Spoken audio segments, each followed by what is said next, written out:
I worked at an old gas station on the outskirts of town, and it had always been quiet at night. The kind of place where shadows seem to stretch longer than they should. When I took the late shift, I never minded the isolation until the night I noticed the car parked across the street.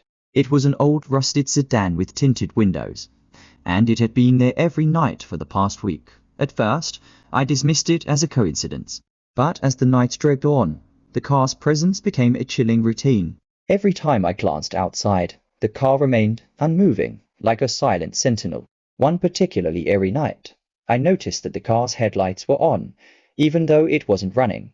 The cold glow cut through the darkness, making the parking lot feel smaller, more confined.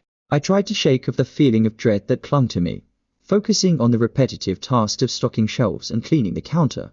Then, just after midnight, the power flickered, the lights buzzed and dimmed, and the gas station plunged into darkness for a few heart-pounding moments. My phone's flashlight being my only source of light cast trembling shadows on the walls as I made my way to the back room to check the fuse box. I felt it then, a prickling sensation, like eyes boring into me. When I turned around, I saw nothing but the empty store and the darkened pumps outside. The only sound was the low hum of the refrigerator and the occasional creak of the old building. As I fixed the power, I glanced out the small window behind the counter and froze.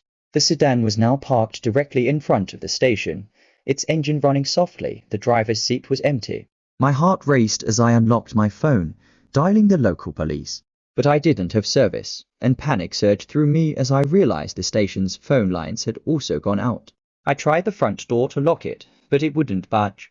A low, scraping sound came from the back of the store, with my breath caught in my throat. I had a feeling, a sickening certainty, that I was definitely not alone. With trembling hands, I grabbed a broom from the storage closet and crept towards the noise.